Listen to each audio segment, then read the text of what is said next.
Bien, amigos, tal y como habíamos anunciado, tenemos el placer de recibir en nuestro espacio estelar al economista José Rijo Presbot, experto en temas presupuestarios. Con él vamos a compartir el cafecito de hoy.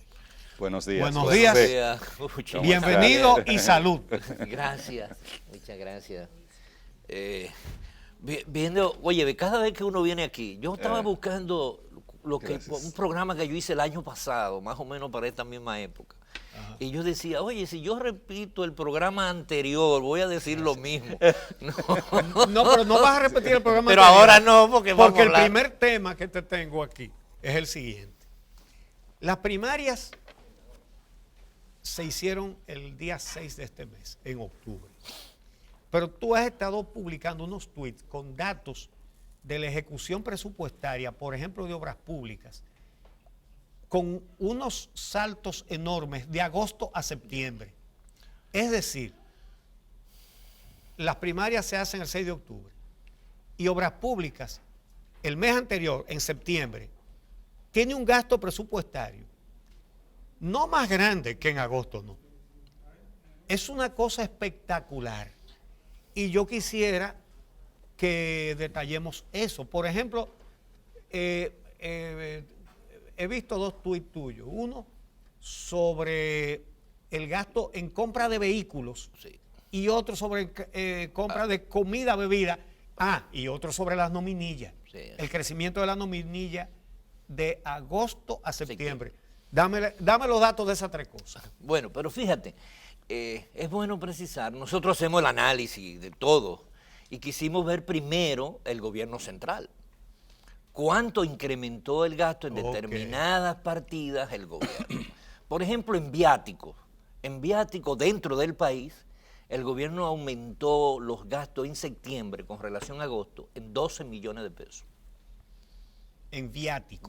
¿Viáticos es qué? Viático es lo que yo te doy para que tú te vayas a hacer campaña. Vamos a decirlo así, porque si hay un incremento de 12 millones es que mucha gente salió para el interior y los funcionarios salían todos para el interior en el mes de septiembre, en la campaña. En combustible y lubricante, hay que echarle gasolina. El incremento fue de 27 millones de pesos. Es decir, el gobierno incrementó en 27 millones de pesos el gasto en gasolina. En contratación de obras menores, contratistas, ¿no? Aumentó en 160 millones de pesos. En nominilla y personal transitorio, el gobierno aumentó el gasto en 187 millones de pesos. ¿En qué?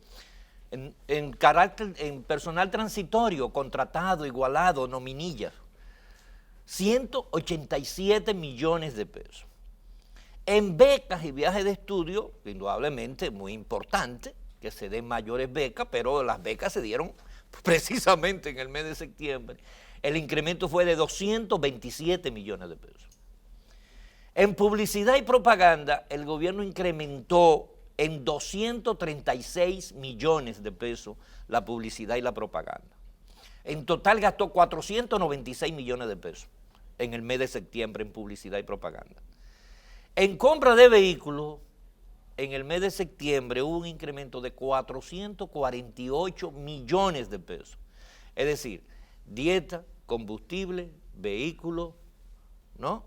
Y personal ayudante, todos con un alto nivel clientelar para la... Eso es un total del incremento en el gasto del gobierno en el mes de septiembre, nada más en esos renglones, de 1.296 millones de pesos. Eso en comparación con agosto. Eso en comparación con agosto. Eso es el aumento de agosto a septiembre.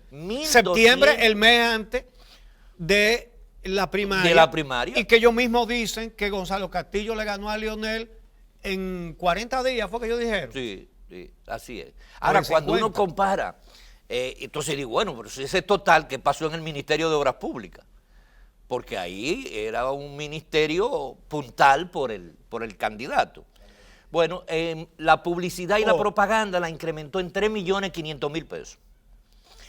La remuneración al personal fijo... 3.500.000. Sí, 3.500.000 pesos más adicional de lo que había gastado. Pero en remuneración al personal fijo lo aumentó en 4.400.000 pesos. Es el incremento de salario que hubo ahí. No. Eso aumento de empleados. Pero tiene que serlo, porque el incremento, cuando tú ves la nómina anterior, hay gastos iguales en meses anteriores. Aquí hubo un incremento con relación si durante al pago varios meses se mantiene igual y en septiembre se dispara. El pago fijo de empleados fijos. En contratación de obras menores fue 8 millones de pesos. 8 millones de pesos repartidos. Ahorita de 200,000, 300,000, 400,000. ¿Eso es el asfalto que denunció? No, eso es otra cosa. El asfalto no está ahí. Eso es muy poco para asfalto. No. En alimentos y bebidas el incremento fue de 9,7 millones pesos. Es decir, en el mes de agosto se gastaron 490,000 pesos en alimentos y bebidas en el ministerio, pero en el mes de septiembre se gastaron 10,200,000 pesos. ¿Cómo es? ¿De cuánto a cuánto fue? En agosto. ¿De 700,000? No, de 490,000 pesos en agosto. A 10 millones. Y en septiembre fue de 10,200,000 pesos en alimentos y bebidas. Es decir, 20 veces más de un mes a otro. Es un 1,900%, es un 2,000% de incremento. De un mes a otro. Y en la compra de vehículos, que no habían comprado prácticamente ningún vehículo, curiosamente, en el mes de agosto se registraba un compra de vehículos de unos 720,000 pesos. Pero en el mes de septiembre hubo una compra de 27,300,000 pesos. ¿Cuántos vehículos se compran con 27 millones? Lo de la campaña. No es de otro. Esa es la realidad de lo que pasó en el mes de septiembre con relación a agosto, antes de la primaria. Eso entonces motiva a que haya un incremento en el gasto público que obliga al gobierno a tener que mandar una modificación de la ley de presupuestos de este año para incrementar la deuda en 22,000 millones de pesos. ¿Ese es el fraude? Sí, yo creo que el error de Leonel Fernández fue ponerse a hablar de rusos, de hindúes, de algoritmos. Ese es el fraude. Ahí está. No. En el gasto. Y en algo, en la irresponsabilidad de parte de la Junta Central Electoral, que tiene que velar por la equidad. Obviamente. Es decir, la población, la sociedad, ya que los partidos no tienen esa presión tan fuerte, la sociedad tiene que demandar de la Junta de que cumpla con su responsabilidad constitucional por la transparencia y la equidad. Si no hay equidad en las elecciones, si no hay un definitivo no uso de los recursos públicos, una sanción, porque, óyeme, yo me reí porque un funcionario dijo, no, yo hago política en mis horas libres, como que el chofer que anda con él, el guardaespaldas que anda con él, la gasolina, el vehículo, es de él, no son los recursos del Estado que está utilizando. Pero además sí, lo hacen a toda hora. Lo hacen a toda hora. Además, son descarados. ¿No? Entonces, aquí viene uno de los problemas de nuestra democracia, que no tenemos contrapesos, no tenemos controles. No hay control, la Contraloría no funciona, el Congreso no funciona, la Cámara de Cuentas no funciona, la Junta no funciona, el Poder Judicial no funciona. Es decir, esto hay que cambiarlo, esto no puede seguir así. Se está haciendo una práctica, Rijo, el cada año presentar un proyecto de ley para modificar el presupuesto que ya había sido aprobado anteriormente, precisamente por esos déficits que el gobierno no lo proyecta bien, no lo aclara bien. Esto no es una práctica dañina en materia de ejecución presupuestaria. Claro. Desde que se inventaron el famoso presupuesto complementario, que no existe en la ley, se ha hecho recurrente, bueno, que como la ley no importa para el gobierno, para los funcionarios, para el presidente, una ley no significa nada en este país y el presupuesto es una ley. Por lo tanto, lo violan durante el año entero y como tienen la mayoría necesaria para modificar y legalizar lo que ya se hizo ilegal durante el año, pues viene un presupuesto complementario. Ahora, una mayoría que ya no la aseguran, ya no la tienen. Sí, todavía yo creo ¿Todavía que se tú crees que es conserva. posible? Sí, porque 96, porque es que el presupuesto no necesita una mayoría calificada para su aprobación, ni para su modificación, si el proyecto de ley proviene del Poder Ejecutivo. Es decir, si el proyecto de ley de Una mayoría modificación simple. es mayoría simple, y los 96 diputados, en el Senado no hay ni que hablar, No, pero no, en no. la Cámara los 96 diputados se consiguen. Bueno, antes ¿no? los leonelistas votaban siempre por el presupuesto. Claro. Yo me imagino que ahora va a dar más trabajo. Ahora comenzarán a discutir más. Se acaban de ir 27 diputados. Yo me imagino que ahora puede haber un mayor debate. Pueden eliminar esta mala práctica en la Cámara de Diputados, que como todo llega por el Senado y allá se cocina rápido, en la Cámara de Diputados se pone en la orden del día, se libera de lectura, se libera de comisión, se declara de urgencia y se aprueba el mismo día. Y nadie lo leyó y nadie conoció Tú que nada. has sido asesor presupuestario de la Cámara, ¿qué legalidad tiene eso de liberar de lectura? Es decir, hay que suponer que para aprobar un proyecto hay que leerlo. Liberar de lectura es el descaro más grande que puede haber y es un mecanismo que se usa. Se publica en todos los periódicos, fue liberado de lectura. Es decir, que lo aprueben sin leerlo. Porque el Congreso funciona a partir de las comisiones. Entonces parten de que Bueno, como... hay comisiones y hay comisiones. Todo el mundo sabe que a partir de la comisión. No, entonces, por ejemplo, la Odebrecht pagó mucha comisión. sí, cuando tú tienes que... se crea la comisión bicameral para discutir el presupuesto. Ahí hay 17 legisladores, 9 senadores, 8 diputados, 15 del presidente y 2 de la oposición, ¿no? Sí. Entonces, como se conoció en comisión, se supone que la comisión hizo los contactos con los demás, hizo la Que los comisionados le contaron a los otros. Le contaron a Anda los pa'l otros. carajo. Sí. No, hombre. No, y que la liberar de lectura significa en la sesión, no implica que cada legislador No lo lea. tenga el compromiso El de problema leerlo es con que te da detenimiento. muy poco tiempo. Además, el presupuesto son 3 tomos. Sí, Entonces llega a la Cámara de Diputados. Por ejemplo, ahora está en el Senado, ya tiene casi 20 días en el Sí. Senado. A eso- Pregunta cuánto lo han leído, a eso cuánto nadie le ha se han puesto la mano. preocupado. No. Entonces, Sí. hay un problema. Y El es- legislador que tenemos ni entiende el ¿Ya presupuesto. ha tenido tiempo, Rijo, de revisar este nuevo proyecto de ley de presupuesto que ya algunos han estado indicando que no tiene mucha diferencia con los presupuestos que tradicionalmente se vienen presentando, que es un presupuesto deficitario, que implica incremento de la deuda? Danos tu evaluación general Mira, de este proyecto. El modelo se creó a partir del 2008, lo he dicho aquí, el año pasado lo dije. Un modelo presupuestario deficitario, clientelar. Empezó con la reelección de Leonel Fernández, que tuvo un déficit de 54.000 millones de pesos ilegal, porque ese año el déficit nada más había presupuestado de unos 10.000 millones. ¿En qué año?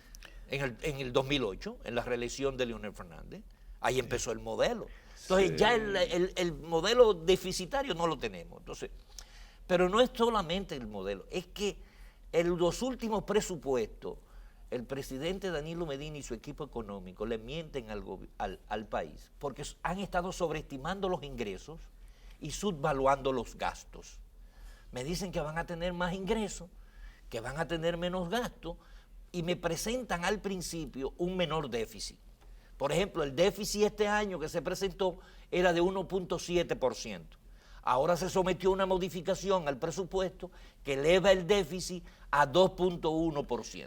Es decir, que cuando presentan el presupuesto para que se apruebe, dicen que el déficit va a ser 1.7. 1.7. Y terminen- Y ahora para modificar dicen, no, el déficit es del doble. Es el doble. ¿No? ¿Por qué? Porque los ingresos que estimé no los voy a recaudar. ¿No? Ajá. Y lo advertimos, decíamos que era muy optimista el tratar de creer que los ingresos iban a crecer este año como habían crecido el año 2018, ¿no? Igualmente, para el 2020 se está sobreestimando los ingresos.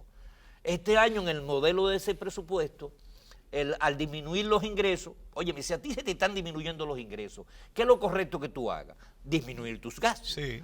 Pero en la modificación del presupuesto de este año, se disminuyen los ingresos y se aumentan los gastos. Por lo tanto, el déficit se aumenta en 22.000 millones de pesos. Eso es nueva deuda. Sabiendo que van a ingresar. Porque quiero, Sí, sí. quiero antes de llegar al del Sí, 2020, ¿cómo terminamos ¿Cómo el 2020? termina este? Sí. Entonces, ¿qué pasa?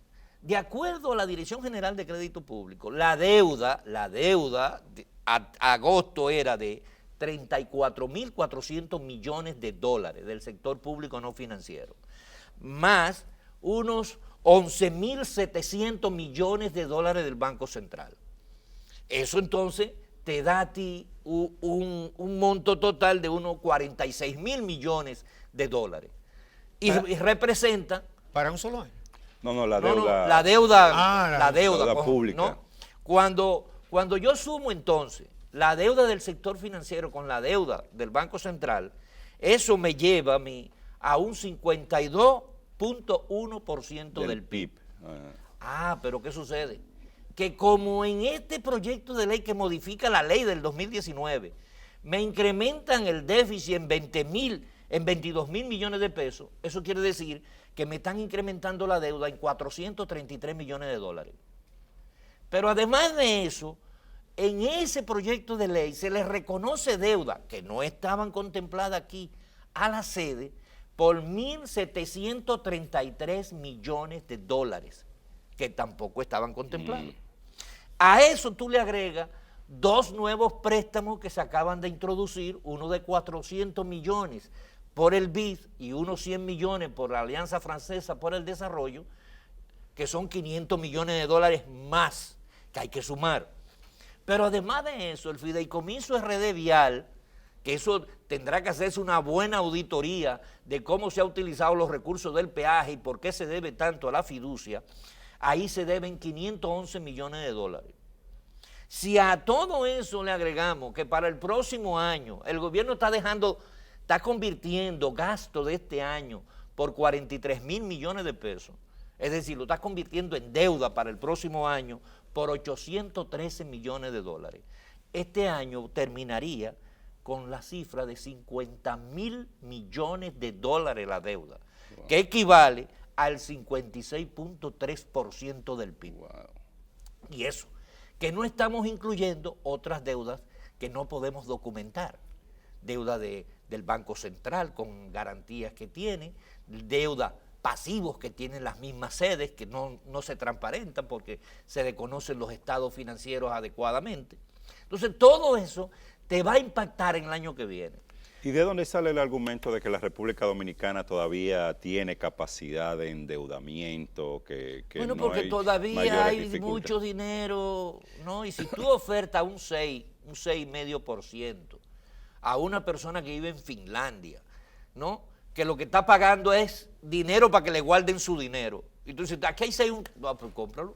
Ajá. Porque el gobierno ha sabido pagar los que se han vencido. Entonces cojo, emito bonos y pago lo que se vencen y estoy teniendo, pero eso va creando una bola de nieve que te hace imposible para el futuro. Es decir, claro, ha hipotecado la posibilidad de financiamiento y eso de la República eso Dominicana. se traduce en que el presupuesto cada año, un porcentaje importante, tiene que estar destinado al pago de servicio de la deuda. Bueno, al 30 de septiembre el pago del servicio de la deuda está en 47%. Para que entendamos, el servicio de los impuestos. El servicio de la deuda es los intereses. Intereses más capital. Más capital. Sí. Más capital. Los intereses, un 22% al 30% de los impuestos, es decir, de cada 100 pesos que le ingresan al Estado. Para pagar una deuda, Ajá, usted tiene que, tanto los intereses como el capital, usted tiene que partir de sus ganancias, de lo que ajá, usted obtiene cada mes. Usted no puede pensar que va a pagar una deuda porque puede coger prestado. Entonces, de cada 100 pesos de impuestos que yo pago, 47 pesos son para pago de intereses y capital. Con el agravante de que se han pagado 100.000 millones de pesos de intereses al 30 de septiembre. 100.000 millones de pesos de intereses. El 56%, es decir, 56.000 millones de pesos han sido pagados con bonos, con nueva deuda en lo que va de año. Es decir que seguimos el programa de endeudamiento para pagar intereses y por lo tanto si no puedo pagar los intereses tampoco puedo abonar a capital. Y para el próximo año es lo mismo. Tenemos que pagar de intereses solo de capital, tenemos que pagar 136.000 millones de pesos. Pero hay un déficit presupuestado de 110.000. Entonces, ¿cuánto tú tienes que buscar prestado? 246.000 millones de pesos. Si este año tuviste que buscar 232.000 y va a tener que buscar más, y este año y el próximo año tienes que buscar 246.000, significa que tú cada día te estás endeudando más, estás teniendo que tomar más prestado. Los intereses, cuando tú quieres pagar los intereses, que este año son de 150.000 millones de pesos, el próximo año. Nada más de intereses, 150.000 millones. De intereses, De nada intereses, más. Es decir, nada que más. ese dinero se paga y no se está abonando nada a la deuda. No, nada. Huepa. ¿No? Entonces, ¿qué está estimando el gobierno para el próximo año? Que va a tener un nivel de ingreso de unos 751.000 millones de pesos. Eso es realista. No, imposible. Porque si este año que se estimaba que iban a ser 690, vamos a terminar con 670, ¿no? No es verdad que va a haber un impulso tan grande el próximo año sin una reforma fiscal. Ya las medidas administrativas no dan más. Ya no dan más. Es decir, lo que iba a producirse se produjo. Además de que el crecimiento no es tan grande como años anteriores. Ya los impuestos este año comienzan a resentirse. Por eso es que ha habido mayor disminución en el consumo. Cuando uno ve, por ejemplo, cuánto creció el ITEVIS del 2017 al 2018, que fue cerca casi un 17%, ahora del 2018 al 2019 ha bajado como a un 8 o 7,5%. Entonces hay una cosa. Es decir, que la gente está consumiendo menos. Por ejemplo, en el 2012, Leonel Fernández lo grabaron, dijo en Nueva York que él tenía 40.000 millones de pesos para que Danilo ganara. Pero realmente no fueron 40.000, se calculan casi 160.000, ¿verdad? El déficit fue 156.000 millones de pesos. Es decir, Que Danilo lo escondió, ¿eh? 4 veces más. No, y que Danilo lo escondió, porque Danilo cuando presentó el cierre del año, lo que presentó fue 125.000 para ir trasladando. Sí.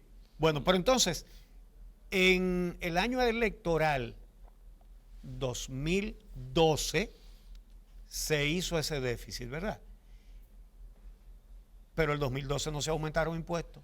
Ahora, en enero siguiente, el pobre que no pagaba impuestos por el aceite de cocinar, impuestos. Chocolate, impuestos. Café, impuestos. Azúcar, impuestos. Leche, impuestos. Un montón de cosas que no tenían ITEVIS, le pusieron ITEVIS. Pero la gente no se da cuenta. Y tenemos el próximo año un año electoral. Bueno, desde ya estamos metidos en eso, pero el año 2020, año electoral. Y un presupuesto donde los gastos crecen más que los ingresos, sí, es riesgoso el próximo año en esta materia. Entonces, ¿por qué el total de gasto? ¿Por qué el gobierno no se muestra interesado en el llamado pacto fiscal? Porque está esperando que pasen las elecciones. Ahora, esperen el tablazo. No, bueno, no, porque hay que entender que a partir del 2020 aquí va a haber un cambio de gobierno. Y por lo tanto, a partir del 2020 aquí va a haber un cambio de modelo. Un cambio de modelo que en el primer mes puede hacer una economía de 8 o 10 mil millones de pesos inmediatamente para ir mejorando la calidad del gasto. ¿Y de dónde se va a sacar esa economía? Esa reforma fiscal no la despinta nadie. Pero primero hay que eficientizar el gasto. Hay que elevar la calidad del gasto. No se puede gastar en compra de vehículos, ni utilización de teléfono para personas que no tienen una función y no le dan una responsabilidad. O no se pueden estar transfiriendo dinero a instituciones que no hacen nada.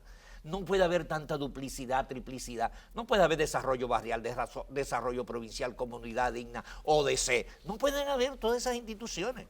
Aquí tiene que haber una reingeniería del Estado dominicano, ¿no? Ahora, tú vas a crecer óyeme, ellos están estimando que los ingresos van a crecer realmente un 8%. Ya tienen que pegarlo. Pues pero los gastos van a crecer un 13%.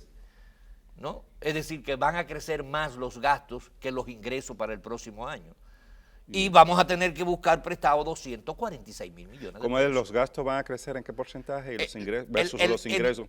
términos reales, los gastos van a crecer un 12.5% Ajá. y los ingresos van a crecer un 8.3% en la estimación del gobierno. Que no necesariamente No, va a ser. los ingresos van a ser Está por menores debajo. y los gastos van a ser mayores, más en un año electoral, más si vimos cómo se comporta para una primaria, ¿no? Sí. Si para una primaria hay ese nivel de gasto, de despilfarro, imagínense ustedes lo que puede pasar para unas elecciones, aunque la distancia va a ser tan grande que no va a haber recursos. ¿Qué distancia? Porque aquí se está hablando de doble vuelta y todo eso. Va a implicar más recursos gastados. Yo soy de los que creo que aquí habrá una definición total, como pasó en el año 1978. En el 78 la gente se cansó de los 12 años de Balaguer y dijo, ¿cuál es la opción que puede sacar a Balaguer? El PRD. Pues votamos por el PRD, sin alianza, sin nada. Aquí, en el año 2020, la gente ha entendido que tiene que salir del PLD y va a votar masivamente por el candidato que es la mejor opción de verdadera de oposición. Los jóvenes no vivieron eso. Y yo quiero recordar una cosa, ya que tú lo mencionas. En el año 78, Balaguer siempre ganaba con fraude. Siempre hacía fraude, aunque tuviera votos suficientes. Claro. Siempre hacían fraude. En el 78 hubo un gran fraude de dislocamiento de lugares de votación. Y con todo y el fraude, la pela que le dio Antonio Guzmán a Joaquín Balaguer, ¿no? Y hubo que quitar 4 senadores y todo fue, eso. fue 2-1. El Fue gacetazo de los pinches. bueno, sí. Sí. No, y el fallo histórico. El fallo histórico. Aquí hay gente que no sabe que cuando el PRD le ganó al Reformista en el 78, anunciaron que iban a hacer un fallo histórico y pusieron, bueno, aquí eran 4 o 5 provincias. 4 provincias. 4 provincias en las que ganó el PRD, pero se la vamos a dar al Partido Reformista, Sí. porque hubo mucha abstención, entonces le sumaron la abstención. Todo el que no votó se lo sumaron a Balaguer. Sí, Ese fue el fallo defendido por los Castillos. por Claro, los castillos. Ok, Sí. que ahora denuncian que le hicieron un fraude Fraude. a Leonel Fernández, pero a Leonel Fernández sí le hicieron un fraude. Ese que tú has señalado ahí, La utilización de los recursos del Estado la compra, para ganar la presión, primaria.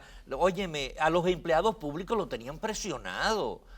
Inclusive a personalidades la llamaban. Mira, recuérdate, ir a votar por... Óyeme, pero así no. Entonces, la población aquí está entendiendo. Y yo creo que a medida que comience a plantearse y hacerse las propuestas y que la gente comience a diferenciar de que por dónde que realmente viene el cambio en República Dominicana, yo no tengo duda de que se va a volcar.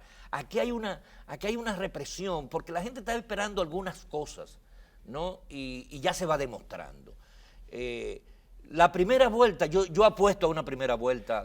Solo una vuelta. Sí, yo apuesto a que Luis Abinader en la primera vuelta va a ganar las elecciones. Pero es difícil con 3 fuerzas políticas. No, ninguna 3 importantes, fuerzas políticas. No ¿Cómo hay que no hay 3 fuerzas no, políticas? no, Hay no. 3 bloques políticos, uno encabezado por Leonel, otro por Luis y otro por Danilo. Tú vas a obviar eso. Hay 2 opciones en República Dominicana.